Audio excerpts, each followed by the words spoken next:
የተሰማኝን ነገር ለአመታቶች የደበቁትን ሚስጥር ለነገራችሁ ነው የመጣሁት። ቤተሰቦች ቀድሞ ያለቀሰ ሁሉ ተበዳይ አይደለም። የጃኒን ህይወት ላለመበጥበጥ ሪሌሽንሺፕዋን ላለመበጥበጥ ዝም ብዬ ነበረ። ሪሌሽንሺፕ ውስጥ ነበርኩኝ፣ ግን ሪሌሽንሺፕ ውስጥ ሆነን ጸባችን ነበር የሚበዛው። ሌላው ደግሞ የተለያዩ ምስሎችና ቪዲዮዎችን ይዞ በመውጣት ጆን ዳንኤል እንደዚህ አድርጎኛል፣ እንደዚህ አቁስሎኛል።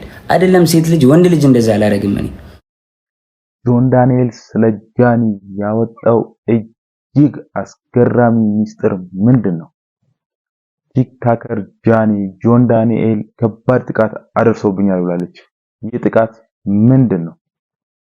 ሁላችንም ይህን ቪዲዮ ከመጀመራችን በፊት ላይክ እና ሰብስክራይብ ማድረግ እንዳይረሳ። ወደ ቪዲዮ። ሰላም ጋይስ እንዴት ናችሁ? ዛሬ የመጣሁት የተሰማኝን ነገር ለአመታቶች የደበቁትን ሚስጥር ለነገራችሁ ነው የመጣሁት። አይኑ ሪሌሽንሺፓችን ድብቅ ነበር፣ ኦፊሻል አላደረግነው። እሱም የኔ ጥፋት ሊሆን ይችላል አይሆንም ይችላል አላቅም። ሜቢ አሁን ማወራላችሁ ወሬ ብዙ ወሬ ስላለ ነው። እና ከጆን ዳንኤል ጋር ሪሌሽንሺፕ ውስጥ ነበርኩኝ፣ ግን ሪሌሽንሺፕ ውስጥ ሆነን ጸባችን ነበር የሚበዛው። በጣም ነበር የሚያሰቃየኝ፣ በጣም ነበር የሚመታኝ፣ በጣም ነበር የሚያስፈራራኝ። ከኔ ጋር ከተለያየሽ አጠፋሻለሁ፣ ከቲክቶክ ትጠፊያለሽ፣ ላይቭሽን አዘጋዋለሁ፣ መስራት አትችይም እያለኝ ለአመታት እያስፈራራኝ ኑረናል። እና አሁን ትናንትና ደግሞ አካውንቴን ባን አድርጎታል። ብዙ ጊዜ ስንጣላ የመታኝ አሉ ቁስሎችን ስክሪንሾት አስቀምጥላችኋለሁ እዚህ ጋር። እና አሁን የመጣሁት እንድታስጠነቅቁልኝ ነው።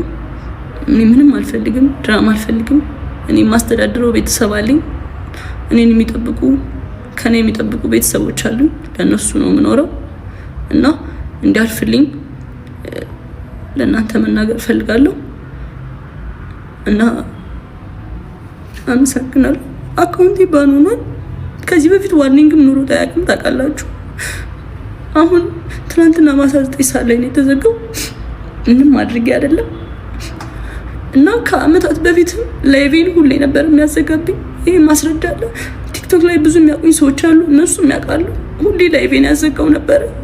ሁሌ ነበር የምማጸነው፣ ለምንድን ነው ላይቬን የምታዘጋው እያልኩት። እና ስንጠላ በሱ ነበር የሚያስፈራራኝ።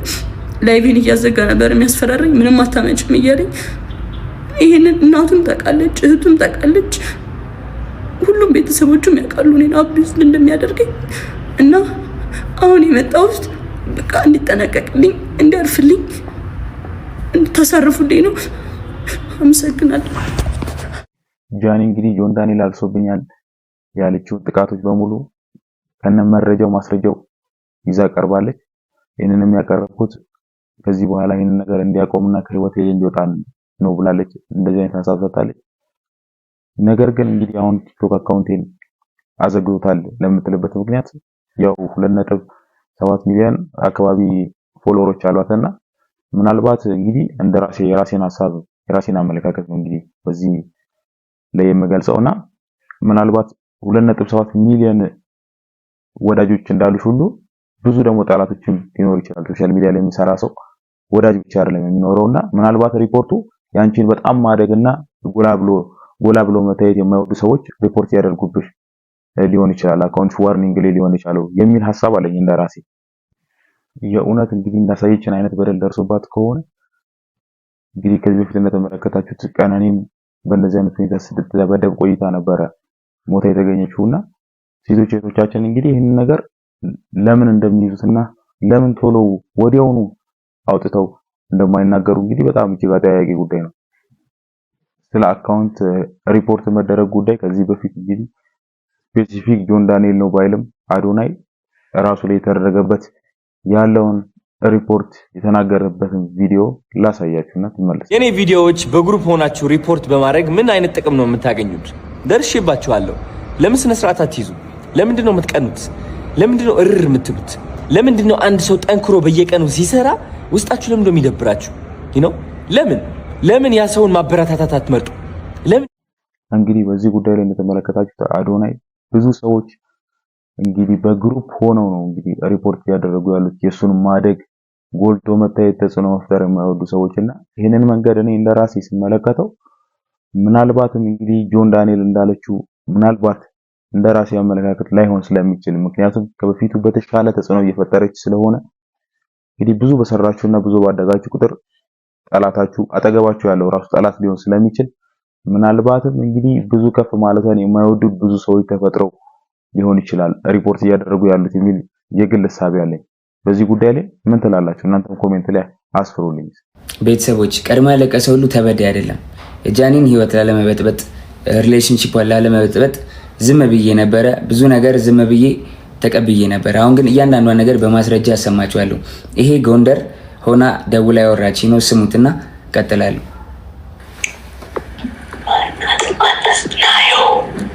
ናየዋለች እያለች ነው። ራቁቷን ስለሆነች ቪዲዮ ላይ ቪዲዮን አላሳይም።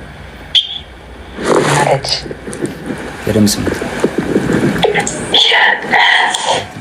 ቤቴ ነኝ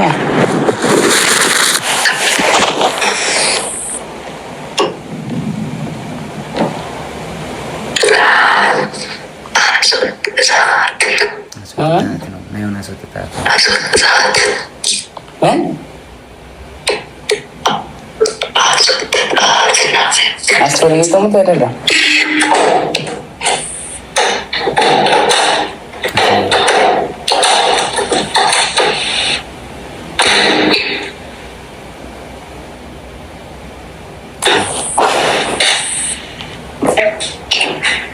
ሰው እንዳይሽ ስታሳይ ኖረ ማንም የለም ብቻ ነው።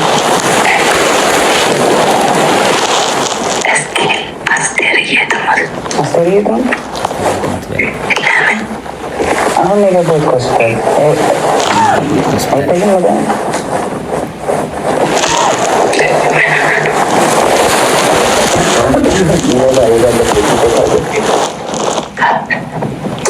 ወባ እግዚአብሔርን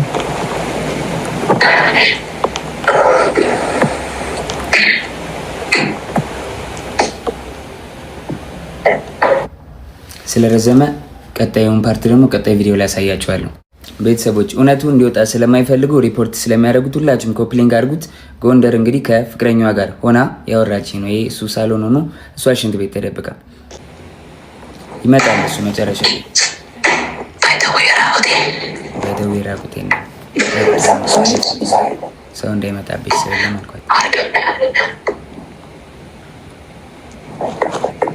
በቃ አልኳት። ቻው አልኳት። ዘጋሁት።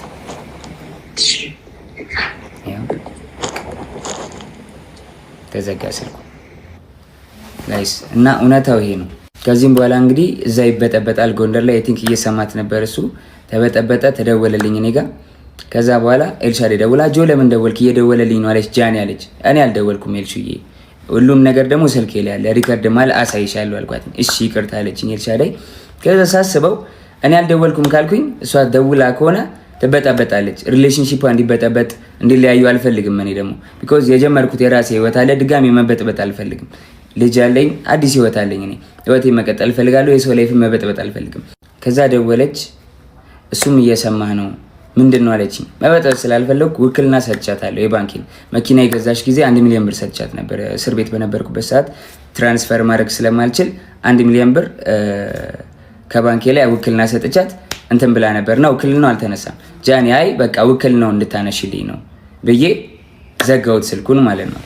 እስከዛሬ ድረስ አንተን የደወልከው ምናምን ለምን ትላለህ ምናምን ስባል ዝም ያልኩትኝ የእሷ ሪሌሽንሺፕ ላለመበጥበጥ ነበር፣ ይሄን ነገር ላለማውጣት ነበረ። ግን በዚህ ልክ በዚህ ርቀት ልክ እኔን ለመጣል ትሄዳለች ብዬ አስቤ አላውቅም። ሜቢ ፎሎወሯ ያኛው ስለተዘጋ ይሄኛውን ፎሎ ለማስደረግ ሊሆን ይችላል። ግን በዚህ ልክ እኔን አታክ ለማድረግ መሄድ የለብሽም ጃኒ።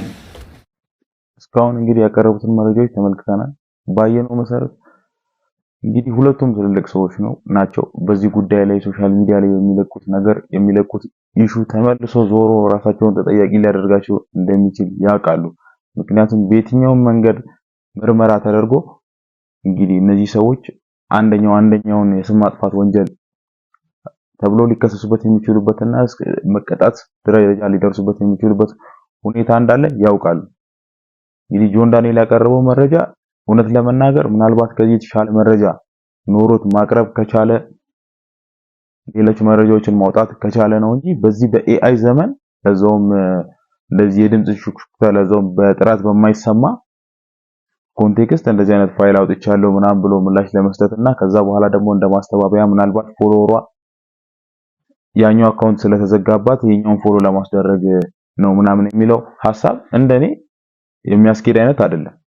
ያው ከዚህ መረጃ በኋላ ደግሞ እንግዲህ በመሃል ላይ ያለውን ነገር ለተከታዮቹ ደግሞ ለማስረዳት የሞከረበት ሁኔታ እንከታተልና እንመለስ። ሌላው ደግሞ የተለያዩ ምስሎችና ቪዲዮዎችን ይዞ በመውጣት ጆን ዳንኤል እንደዚህ አድርጎኛል፣ እንደዚህ አቁስሎኛል። አይደለም ሴት ልጅ ወንድ ልጅ እንደዛ አላረግም። እኔ እናትና አባቴ ካዩአቸው አመት ከ6 ወር አልፎኛል። እናትና አባቴን ድጋሚ አያሳየኝ፣ እኔ እንደዛ አላረኳትኝ። 2 ሴት እህቶች አሉኝ። 2 ሴት እህቶቼን ሌላ ወንድ እንደዚህ ቢያረግብኝ ምን እንደማደርገው አውቃለሁ። በእህቶቼን እንዲደርስ የማልፈልገውን በሌላ ሴት ላይ አላረግም። አይደለም ሴት ወንድ አቁስዬ አላውቅም። ሜቢ ድሮ ተደባድቤ ሊሆን ይችላል እንጂ ካለ ወጥቶ ይክሰሰኝ። እንደዚህ ያደረኩት ሰው ካለ ወጥቶ ይክሰሰኝ።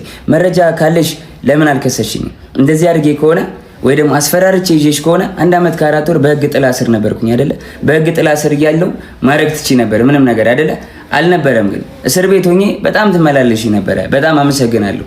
በጣም ከናዮ ስትፈታ ብዙ ነገር ተፈጥሯል። ታውቂያለሽ፣ ብዙ ነገር ሀፕን አድርጓል። በቃ እኔ እዚህ ጋር ልጅ ስላለኝ መቀጠል ስለማንችል ሪሌሽንሺፓችን ቆመ። ስለዚህ ሪሌሽንሺፓችን ስለቆመ እኔ ወይ ወድቄ ማየት የለብሽም ወይ ደግሞ አሁን አዲስ ህይወት ጀምሬያለሁ። በቃ አዲስ መንገድ ላይ ነኝ። አዲስ ሰው ሆኛለሁ።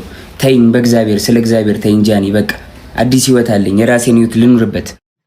ጆን ዳንኤል እንግዲህ በጥቅሉ ይዞት የወጣው ሐሳብ እንደዚህ አይነት ነገር ፈጽሞ እኔ ላደርግ አልችልም። እስካሁን ድረስ የወጡት ቪዲዮዎች፣ ምስሎች፣ ፎቶዎች ጃኒ የተናገረችው ንግግር እጅግ በጣም ስህተት ነው ሲል እንግዲህ የራሱን ሐሳብ ገልጿል።